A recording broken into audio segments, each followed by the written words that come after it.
ಮಾವಿನಕಾಯಿ ಥರ ಮಾಡೋ ಸಾಮಾನು ಚೇಪಕ್ಕೆ ಮಾಡ್ತದೆ ನಂಗೆ ಗೊತ್ತಿಲ್ಲ. ಸರಿ ಟೋಪಿ ಹಾಕೋರೆ.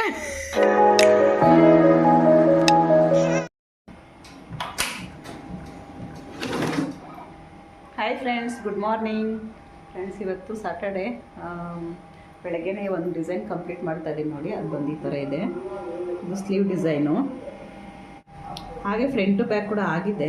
ಈಗ ಸ್ಲೀವ್ದು ಹಾಕ್ತಾಯಿದ್ದೀನಿ, ಇನ್ನೊಂದು ಸ್ಲೀವ್ ಕೂಡ ಹಾಕಬೇಕು. ಇವತ್ತು ಇದನ್ನು ಕಂಪ್ಲೀಟ್ ಮಾಡಿಬಿಟ್ಟು ನೆಕ್ಸ್ಟ್ ವೀಡಿಯೋನಲ್ಲಿ ತೋರಿಸ್ತೀನಿ ಇದು ಡಿಸೈನ್ ಹೇಗಿದೆ ಅಂತ. ಇದು ಹೊಸ ಡಿಸೈನು, ಫಸ್ಟ್ ಟೈಮ್ ಆಗ್ತಾ ಇರೋದು. ತುಂಬಾ ಚೆನ್ನಾಗಿದೆ. ನೋಡೋಣ ಅದು ಹೇಗಿರುತ್ತೆ ಅಂದ್ಬಿಟ್ಟು ಎಲ್ಲ ಆದಮೇಲೆ ತೋರಿಸ್ತೀನಿ ಫ್ರೆಂಡ್ಸ್. ಹಾಗೆ ಇವತ್ತು ಸಿಂಪಲಾಗಿರೋಂಥ ಒಂದು ರಂಗೋಲಿ ಹಾಕಿದ್ದೀನಿ, ಬನ್ನಿ ತೋರಿಸ್ತೀನಿ ಅದು ಹೇಗಿದೆ ಅಂತ.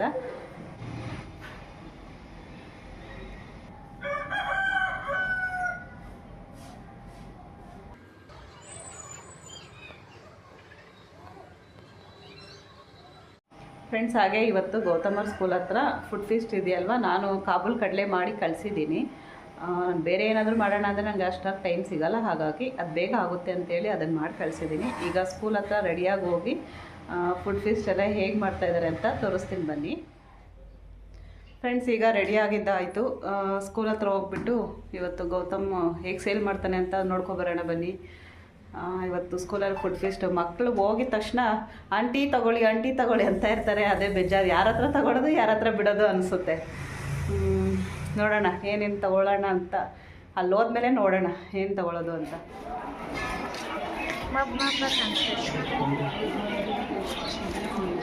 ಬಾ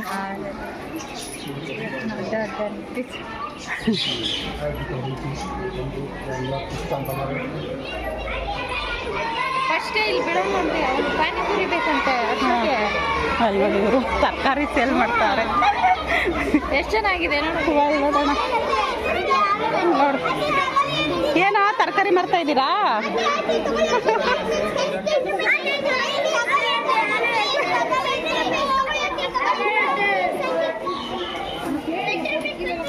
ನೋಡ್ರ, ಬರೀ ಇದು ಮಾತ್ರ ಸೇಲ್ ಮಾಡ್ತಾರೆ, ತರಕಾರಿ ಕೂಡ ಸೇಲ್ ಮಾಡ್ತಾರೆ.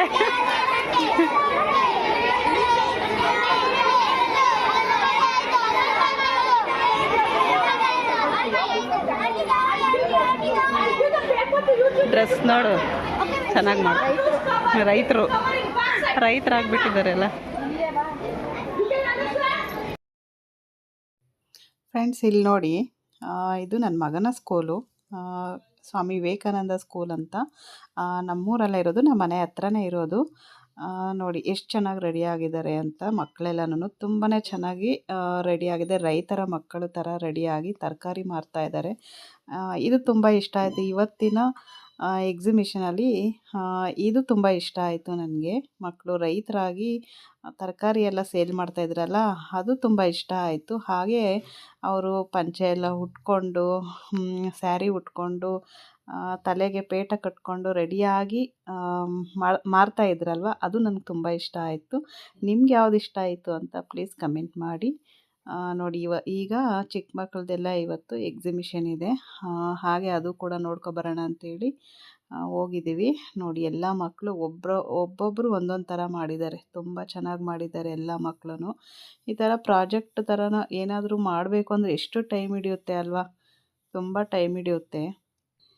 ನೋಡಿ, ಎಲ್ಲ ಮಕ್ಕಳೂ ಒಬ್ಬೊಬ್ಬರು ಒಂದೊಂದು ಥರ ಮಾಡ್ಕೊಂಬಂದಿದ್ದಾರೆ. ನೋಡಿ, ಈ ಹುಡುಗ ಸ್ಪೀಚ್ ಕೊಡ್ತಾ ಇದ್ದಾನೆ ಇಲ್ಲಿ. ಹಾಗೆ ತುಂಬ ಜನ ಬರ್ತಾ ಇರ್ತಾರೆ, ಹೋಗ್ತಾ ಇರ್ತಾರಲ್ವ.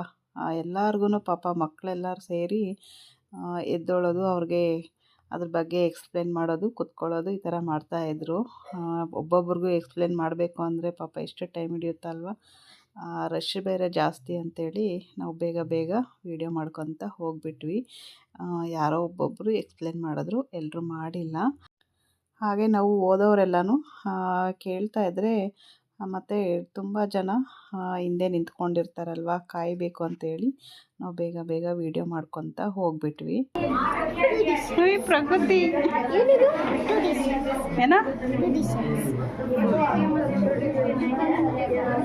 ಸಿಂಪಲ್ ಆಗಿ ಮಾಡ್ಕೊಡ್ತಾರೆ.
ಏನದು? ನೇಗಿಲು ನೇಗಿಲು.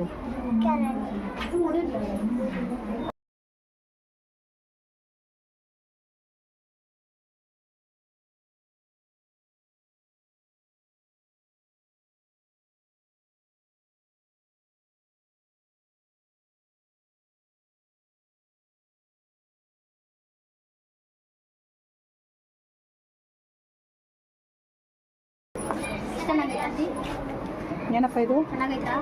ಹೌದು, ಸೂಪರು. ಚೆನ್ನಾಗೈತೆ ಅಂತ ಹೇಳ್ತಾವ. ನೀ ಯಾರು ಮಾಡಿದ್ದು ಹೇಳು ಕರೆಕ್ಟಾಗಿ. ಯಾರು ಮಾಡಿದ್ದು? ನಿಮ್ಮ ಅಮ್ಮನ? ಚೆನ್ನಾಗೈತೆ. ಚೆನ್ನಾಗೈತೆ, ಸೂಪರಾಗೈತೆ. ಸೂಪರು, ಚೆನ್ನಾಗಾಯ್ತು. ಫ್ರೆಂಡ್ಸ್, ಹಾಗೆ ತುಂಬ ಜನ ಮಕ್ಕಳು ನೋಡಿ ನೋಡಿ ಇಲ್ಲಿ ಲ್ಯಾಪ್ಟಾಪ್ ಮಾಡಿದ್ದಾರೆ. ಹಾಗೆ ರಾಮ ಮಂದಿರ್ ಕೂಡ ಮಾಡಿದ್ದಾರೆ. ತುಂಬ ಕಷ್ಟ ಆಗಿರುವಂಥದ್ದೆಲ್ಲ ಮಾಡಿದ್ದಾರೆ. ಇದೆಲ್ಲ ಮಾಡೋದಕ್ಕೆ ತುಂಬ ಪೇಷನ್ಸ್ ಬೇಕು. ಪೇಷನ್ಸ್ ಇದ್ರೇ ಎಲ್ಲನೂ ಮಾಡೋಕ್ಕೆ ಸಾಧ್ಯ ಆಗೋದು. ಹಾಗೆ ಇಷ್ಟಪಟ್ಟು ಮಾಡಬೇಕು, ಕಷ್ಟಪಟ್ಟು ಮಾತ್ರ ಮಾಡಬಾರ್ದು. ನೋಡಿ, ಎಲ್ಲ ಮಕ್ಕಳು ತುಂಬ ಚೆನ್ನಾಗಿ ಬಂದಿದ್ದಾರೆ. ತುಂಬ ಪೇಷನ್ಸ್ ಅಂತೂ ಬೇಕೇ ಬೇಕು ಇದನ್ನೆಲ್ಲ ಮಾಡಬೇಕು ಅಂದರೆ. ತುಂಬ ಖುಷಿ ಆಯಿತು. ಎಲ್ಲ ಮಕ್ಕಳು ಚೆನ್ನಾಗಿ ಮಾಡಿದ್ದಾರೆ, ತುಂಬ ಇಷ್ಟ ಆಯಿತು.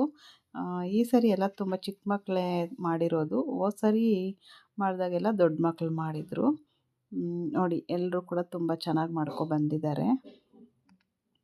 ಹಾಗೆ ಇಲ್ಲಿ ನೋಡಿ, ಬೇಸನ್ನಲ್ಲೇ ನೀರು ಇಟ್ಬಿಟ್ಟು ಬೋಟ್ನ ರೆಡಿ ಮಾಡಿದ್ದಾರೆ. ತುಂಬ ಚೆನ್ನಾಗಿತ್ತು ಅದು ಕೂಡ. ಏನು ಹರ್ಷ, ಏನು ಮಾಡಿದೀಯಾ? ಹೇಳು. ಟೇಬಲ್ಸಾ? ಫ್ರೆಂಡ್ಸ್, ಹಾಗೆ ಇವತ್ತು ಫುಡ್ ಫೀಸ್ಟ್ ಕೂಡ ಇದೆ. ಚಿಕ್ಕ ಮಕ್ಕಳಿಗೆ ಎಕ್ಸಿಬಿಷನು, ಸ್ವಲ್ಪ ದೊಡ್ಡ ಮಕ್ಕಳಿಗೆ ಫುಡ್ ಫೀಸ್ಟ್ ಇದೆ. ಹೋದ ವಾರನೂ ಕೂಡ ಹಂಗೆ ಇತ್ತು. ಈ ಸರಿನೂ ಅದೇ ಥರ ಮಾಡಿದ್ದಾರೆ. ನೋಡೋಣ ಬನ್ನಿ.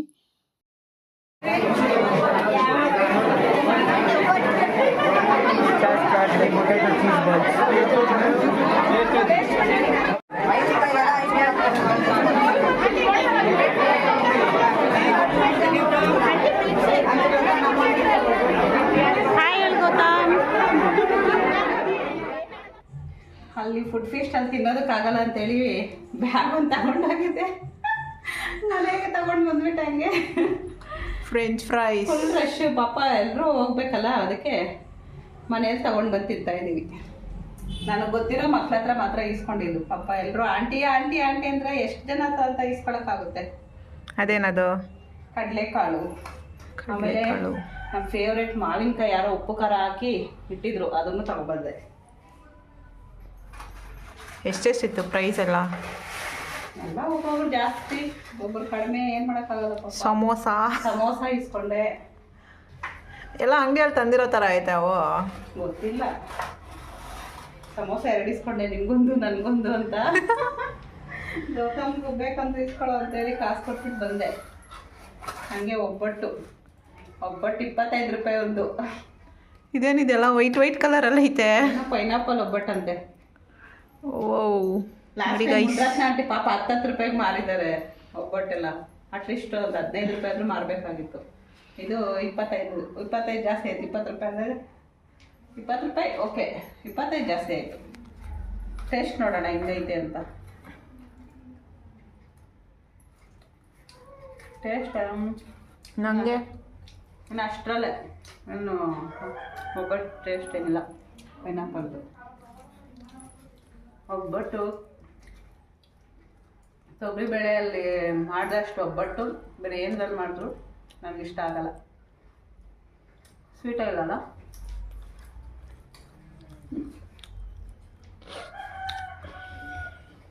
ಇದು ಲಾರಿ ಅಂತ ಸ್ನ್ಯಾಕ್ಸು. ಅದು ಗುಡ್. ನಂಗೂ ಏನೇನೋ ಮಾಡ್ಕೊಂಡು ಹೋಗೋರು, ಪರವಾಗಿಲ್ಲ, ಚೆನ್ನಾಗೈತೆ.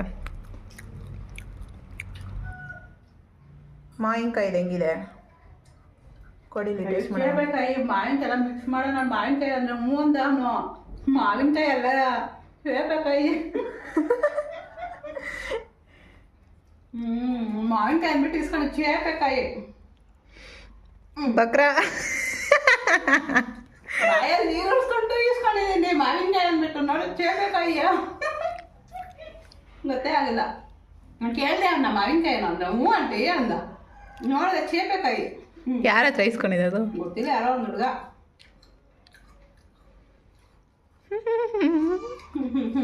ಈ ಸೀಸನಲ್ಲಿ ಮಾವಿನಕಾಯಿ ಸಿಗುತ್ತಾ? ಅದಕ್ಕಂತ ನಾನು ಇಸ್ಕೊಂಡಿದ್ದ. ಎಲ್ಲಿಂದ ತಂದ್ರಪ್ಪ, ಅದು ಈ ಥರ ಯಾರು ಮಾಡಿಲ್ಲ.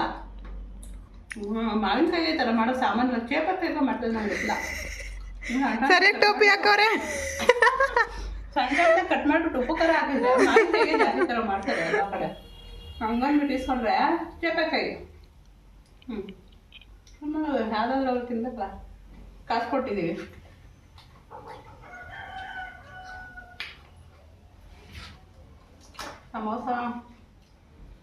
ಸಮೋಸ ಪಕ್ಕ ಅಂಗಡಿದೆ ಅಲ್ಲ, ನೋಡಿದ್ರೆ ಗೊತ್ತಾಯ್ತು. ರೂಪಾಯಿ ಅಷ್ಟೇ ಮಾರೋನೆಲ್ಲ ಅಂಗಡಿಯಲ್ಲಿ ತಂದು. ಅಂಗಡಿಯಲ್ಲಿ ಇನ್ನೂ ಜಾಸ್ತಿ ಇರುತ್ತೆ ಸಮೋಸ. 10 ರೂಪೀಸಿಗೆ ಬರಲ್ಲ. ಏನೋ ಗೊತ್ತಿಲ್ಲ, 10 ರೂಪಾಯಿ ಒಂದು ಸಮೋಸ. ಪರವಾಗಿಲ್ಲ, ಸಮೋಸ ಚೆನ್ನಾಗೈತೆ. ಒಬ್ಬಟ್ಟು ಏನು ಅಷ್ಟು ಟೇಸ್ಟ್ ಇಲ್ಲ, ಸ್ವೀಟ್ ಕಮ್ಮಿ. ಒಬ್ಬಟ್ಟು ಎಲ್ಲರೂ ಕಾಯಿ ಒಬ್ಬಟ್ಟು ಚೆನ್ನಾಗಿರುತ್ತೆ, ಬೇಳೆ ಒಬ್ಬಟ್ಟು ಚೆನ್ನಾಗಿರುತ್ತೆ. ನನಗೆ ಕಾಯಿ ಒಬ್ಬಟ್ಟಿಗಿಂತ ಬೇಳೆ ಒಬ್ಬಟ್ಟೆ ಇಷ್ಟ.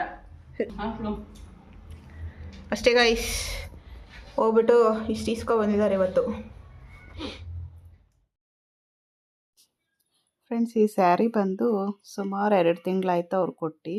ಅಂದರೆ ಅವ್ರಿಗೆ ಇನ್ನೂ 2 ತಿಂಗಳು ಟೈಮ್ ಕೊಟ್ಟಿದ್ದರು. ಅಂದರೆ ಮಾರ್ಚಲ್ಲೇನೋ ಅವ್ರಿಗೆ ಬೇಕಾಗಿದ್ದಿದ್ದು, ಹಾಗಾಗಿ 3 ತಿಂಗಳು ಮುಂಚೆನೇ ಕೊಟ್ಟಿದ್ದರು. ನಾನು ಫಸ್ಟು ಸ್ಯಾರಿ ಕೊಟ್ಟಿದ ತಕ್ಷಣ ಸ್ಯಾರಿಗೆ ಫಾಲು ಜಿಗ್ಜಾಗು ಮತ್ತು ಕುಚ್ಚೆಲ್ಲ ಹಾಕ್ಸ್ಬಿಡ್ತೀನಿ. ಬ್ಲೌಸ್ ಒಂದು ವರ್ಕ್ ಮಾಡಿ ಇಟ್ಬಿಡ್ತೀನಿ. ಹಾಗೆ ಸ್ಟಿಚಿಂಗ್ ಮಾಡೋದು ಮಾತ್ರ ಸ್ವಲ್ಪ ಲೇಟ್ ಮಾಡ್ತೀನಿ. ಈ ಬ್ಲೌಸು ಹೆಬ್ಬಾಳದಿಂದ ಕೊಟ್ಟಿದ್ದರು. ರಾತ್ರಿನೇ ಕಟ್ ಮಾಡಿದ್ದೀನಿ. ಇವತ್ತು ಸ್ಟಿಚ್ ಮಾಡೋಣ ಅಂಥೇಳಿ ರಾತ್ರಿ ಕಟ್ ಮಾಡಿದೆ. ಆದರೆ ಅವರು ಈ ಸ್ಯಾರಿ ಹಾಕ್ಕೊಳ್ಳೋ ಅಂಥವ್ರು ಇವತ್ತು ತೀರ್ಕೊಂಡ್ಬಿಟ್ಟಿದ್ದಾರೆ. ಆದರೆ ನನಗೆ ಇದನ್ನು ಕೇಳಿ ತುಂಬ ಬೇಜಾರಾಗೋಯಿತು. ನನಗೆ ಏನು ಹೇಳಬೇಕು ಅಂತಲೇ ಗೊತ್ತಾಗ್ತಾ ಇಲ್ಲ ನಿಜವಾಗ್ಲೂ. ತುಂಬ ಅಂದರೆ ತುಂಬಾ ಬೇಜಾರಾಗೋಯಿತು. ನೋಡಿ, ಅವ್ರ ಮಗ 3 ತಿಂಗಳು ಮುಂಚೆನೇ ಸ್ಯಾರಿ ಕೊಟ್ಟಿದ್ದರು ನನಗೆ ಸ್ಟಿಚ್ ಮಾಡಿಕೊಡಿ ಅಂದರೆ. ಅವ್ರದ್ದು ವೆಡ್ಡಿಂಗ್ ಆ್ಯನಿವರ್ಸರಿ ಏನೋ ಮಾರ್ಚಲ್ಲಿ ಬರುತ್ತಂತೆ. ಅದಕ್ಕೆ ಸರ್ಪ್ರೈಸ್ ಗಿಫ್ಟ್ ಕೊಡಬೇಕು ಅಂತೇಳಿ ಪಾಪ ಸ್ಯಾರಿ ತಗೊಂಡು ಸ್ಟಿಚ್ ಮಾಡೋಕ್ಕೆ ಕೊಟ್ಟಿದ್ದರು. ಆದರೆ ಇವತ್ತು ಅವರಿಲ್ಲ. ಪಾಪ ನಂಗೆ ತುಂಬ ಬೇಜಾರಾಯಿತು. ಏನು ಹೇಳಬೇಕು ಅಂತ ನಿಜವಾಗ್ಲೂ ನಂಗೆ ಗೊತ್ತಿಲ್ಲ. ಈಗ ಇದು ಪಾರ್ಸಲ್ ಕಳಿಸ್ತಾ ಇದ್ದೀನಿ. ಅಟ್ಲೀಸ್ಟು ಅವ್ರ ಮೇಲೆ ಹಾಕ್ತಾರೇನೋ ಇವತ್ತು ಅಂತೇಳಿ ಅವರು ಕೇಳಿದ್ರು ಫೋನ್ ಮಾಡಿ, ಈ ಥರ ಆಗೋಗಿದೆ ಅಂತ. ಅದಕ್ಕೆ ಫಾಸ್ಟ್ ಡೆಲಿವರಿ ಬರುತ್ತಲ್ವ ಟ್ರ್ಯಾಪೋನಲ್ಲಿ, ಅದರಲ್ಲಿ ಬುಕ್ ಮಾಡಿ ಕಳಿಸ್ತಾ ಇದ್ದೀನಿ. ಅವರೇ ಬುಕ್ ಮಾಡಿದ್ದಾರೆ. ನಾನೀಗ ಇದನ್ನು ಕಳಿಸ್ತಾ ಇದ್ದೀನಿ ಪ್ಯಾಕ್ ಮಾಡಿ. ಅವ್ರ ಮಗ ತುಂಬ ಆಸೆಪಟ್ಟು ತಗೊಂಡಿದ್ನಲ್ವ, ಅಟ್ಲೀಸ್ಟ್ ಈಗಾದರೂ ಹಾಕಲಿ ಮೈ ಮೇಲೆ ಅಂತೇಳಿ ಅದಕ್ಕೆ ಫೋನ್ ಮಾಡಿ ಕೇಳಿದ್ರು. ಅದಕ್ಕೆ ಪ್ಯಾಕ್ ಮಾಡಿ ಕಳಿಸ್ತಾ ಇದ್ದೀನಿ. ಅವರ ಆತ್ಮಕ್ಕೆ ಶಾಂತಿ ಸಿಗಲಿ ಅಂತ ಅಷ್ಟೇ ನಾವು ಕೇಳ್ಕೊಳ್ಳೋದಕ್ಕಾಗೋದು. ಹಾಗೆ ಅವ್ರ ಮನೆಯವ್ರಿಗೆ ತಡ್ಕೊಳ್ಳೋ ಶಕ್ತಿ ಕೊಡಲಿ ಆ ಭಗವಂತ ಅಂತ. Hi guys, welcome back to Shobha ladies fashion. So ಇವಾಗ ದೇವಸ್ಥಾನಕ್ಕೆ ಹೋಗೋದಕ್ಕೆ ರೆಡಿ ಆಗಿದ್ದೀವಿ. ನಾನು, ಎಳ್ಬತ್ತಿ ಹಚ್ಚಬೇಕು, ಅದಕ್ಕೆ ರೆಡಿ. ನಮ್ಮಮ್ಮ, ನನ್ನ ತಮ್ಮ, 3 ಕವರ್ ಆಗುತ್ತೆ. ದೇವಸ್ಥಾನಕ್ಕೆ ಹೋಗ್ಬಿಟ್ಟು ಬರೋಣ. ಫ್ರೆಂಡ್ಸ್, ಇವತ್ತು ಶನೇಶ್ವರ ದೇವಸ್ಥಾನ ಹೋಗ್ತಾ ಇದ್ವಿ ಎಳ್ಬತ್ತಿ ಹಚ್ಚೋದಕ್ಕೋಸ್ಕರ. ನಾನು, ನನ್ನ ಮಗ, ನನ್ನ ಮಗಳು 3 ಜನ ಹೋಗ್ತಾ ಇದ್ವಿ. ಫ್ರೆಂಡ್ಸ್, ಇದು ನಮ್ಮೂರಿನ ಸಪ್ಲಮ್ಮ ದೇವಸ್ಥಾನ. ಇದು ನಾವು ಶನೇಶ್ವರ ದೇವಸ್ಥಾನಕ್ಕೆ ಹೋಗಬೇಕಾಗಿತ್ತು. ಹೋಗೋ ಹತ್ರನೇ ದಾರಿಯಲ್ಲೇ ಇದೆ. ಅದಕ್ಕೆ ಫಸ್ಟು ಸಪ್ಲಮ್ಮ ದೇವಿಗೆ ಹೋಗಿದ್ದೀವಿ. ಈಗ ಎಳ್ಬತ್ತಿ ಹಚ್ತಾ ಇದ್ದೀವಿ. ಎಳ್ಬತ್ತಿ ಎಲ್ಲರೂ ಕೂಡ ಹಚ್ಚಬಾರ್ದು. ಯಾರನ್ನಾದರೂ ಪುರೋಹಿತರನ್ನ ಕೇಳಿ ನಮಗೆ 7:30 ಏನಾದರೂ ನಮ್ಮದು ರಾಶಿ ನಕ್ಷತ್ರ ಕೊಟ್ಟರೆ ಅವರೇ ಹೇಳ್ತಾರೆ. ಏನಾದರೂ ಹಚ್ಚಬೇಕು ಅನ್ನೋ ಹಾಗಿದ್ರೆ ಮಾತ್ರ ಹಚ್ಚಬೇಕು, ಸುಮ್ಮನೆ ಹಚ್ಚಬಾರ್ದು. ಹಾಗಾಗಿ ನಮ್ಮದು ಇನ್ನು 3 ತಿಂಗಳು ಹಚ್ಚಬೇಕು ಅಂತಿದೆ. 3 ವರ್ಷದಿಂದ ಹಚ್ತಾ ಇದ್ದೀನಿ. ಇನ್ನೊಂದು 3 ತಿಂಗಳು ಹಚ್ಚಿದ್ರೆ ಆಯಿತು. ಹಾಗೆ ನಮ್ಮ ಗೌತಮು 3 ವರ್ಷ ಹಚ್ಚಬೇಕು ಅಂತ ಹೇಳಿದ್ದಾರೆ. ಅದಕ್ಕೆ ಹಚ್ತಾ ಇದ್ದೀವಿ. ಹಾಗೆ ಶನೇಶ್ವರ ದೇವಸ್ಥಾನಕ್ಕೆ ಹೋಗಿ ಬಂದ ಮೇಲೆ ಬೇರೆ ಎಲ್ಲೂ ಹೋಗಬಾರ್ದು. ಆಂಜನೇಯ ದೇವಸ್ಥಾನಕ್ಕೆ ಹೋಗಿ ಬರಬೇಕು. ಯಾವಾಗಲೂ ಅಷ್ಟೇ ನೆನ್ಪಿಟ್ಕೊಳ್ಳಿ. ಶನೇಶ್ವರ ದೇವಸ್ಥಾನಕ್ಕೆ ಹೋದ್ಮೇಲೆ ಆಂಜನೇಯಗೆ ಹೋಗಲೇಬೇಕು. ಫ್ರೆಂಡ್ಸ್ ಈ ಲಾಗ್ ಇಲ್ಲಿಗೆ ಹೆಂಡ್ ಮಾಡ್ತಾ ಇದ್ದೀನಿ. ಈ ಲಾಗ್ ಇಷ್ಟ ಆದರೆ ಲೈಕ್ ಮಾಡಿ, ಶೇರ್ ಮಾಡಿ. ಹಾಗೆ ಹೊಸದಾಗಿ ನೋಡ್ತಾ ಇರೋರೆಲ್ಲ ಸಬ್ಸ್ಕ್ರೈಬ್ ಮಾಡ್ಕೊಂಡು ನೋಡಿ. Thanks for